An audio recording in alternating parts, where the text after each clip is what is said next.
بسم اللہ الرحمن الرحیم۔ چند صورتوں میں تیمم کرنا، وضو یا غسل کے بدلے میں تیمم کرنا ضروری ہے۔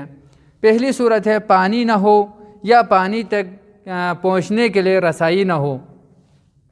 یعنی خود کے پاس پانی نہیں ہے یا پانی تو دور ہے لیکن ادھر وہ پہنچ نہیں سکتے ہیں، کوئی مجبوری ہے یا اس کے لیے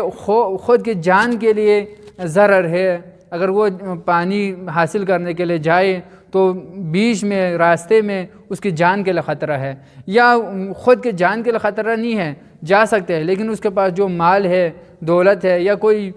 قیمتی چیز اس کے پاس ہے، اس کو لے کے نہیں جا سکتے ہیں اور اس کو چھوڑ کے بھی نہیں جا سکتے ہیں۔ اگر وہ چھوڑ کے جائے تو اس کی چوری ہوگی یا کوئی اس کو مال کو اٹھا کے لے کے جائے تو اس کے لیے نقصان ہوتا ہے۔ تو دوسری صورت ہے پانی خود کے لیے ضرر ہو، یعنی خود کے لیے ضرر ہے، یعنی جلد کے بیماری ہونے کی وجہ سے اس کو پانی ضرر ہے۔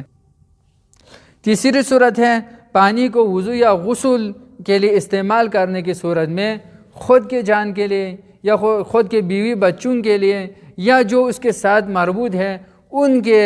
مرنے کا خوف ہے۔ ابھی پانی ہے لیکن پانی کو استعمال کریں گے تو بعد میں پیاس کی شدت کی وجہ سے خود یا اس کے بیوی بچے یا اس کے ساتھ مربوط ہے ان کا مرنے کا خوف ہو تو اس صورت میں بھی تیمم کریں۔ چوتھی صورت ہے حرج و مشقت، یعنی اگر وہ پانی حاصل کرنے کے لیے ناقابل برداشت حرج و مشقت کا سامنا کرنا پڑتا ہے یا اس کا سبب بنتا ہے۔ پانچویں صورت ہے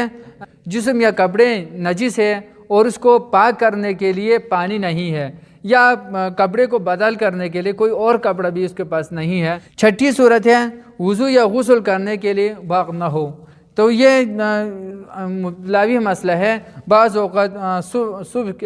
یعنی نماز فجر کے لیے یہ ہو سکتا ہے کہ بیدار ہونے کے بعد ٹائم کو دیکھتا ہے تو پتہ چلتا ہے کہ ابھی یعنی نماز قضا ہونے کو ہے،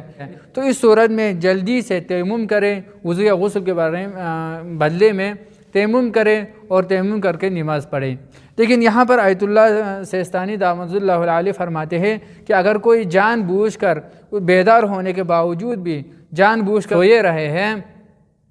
ایک دو بار جاگنے کے باوجود بھی وہ دوبارہ سوئے ہیں اور جان بوجھ کر اس نے یعنی نماز نہیں پڑھی ہے، تو اس صورت میں آخری وقت ہونے کی صورت میں وہ گناہگار ہے، لیکن اگر وضو اور غسل کے بدلے میں تیمم کر کے وہ نماز پڑھے تو اس کی نماز صحیح ہے، لیکن فرماتے ہیں کہ احتیاطاً بعد میں قضا کر کے بھی ایک دفعہ نماز پڑھے۔ ساتویں صورت ہے پانی یا اس کا جو ظرف ہے وہ حرام ہو، یعنی مثلا غصبی ہو، پانی ہے لیکن غصبی کا پانی ہے، اس کے پاس ظرف ہے، پانی تو حرام نہیں ہے لیکن اس کا جو ظرف ہے وہ کسی اور کا ہے، حرام ہے، غصبی ہے، تو اس صورت میں بھی وہ تیمم کریں۔ آٹھویں صورت ہے وضو یا غسل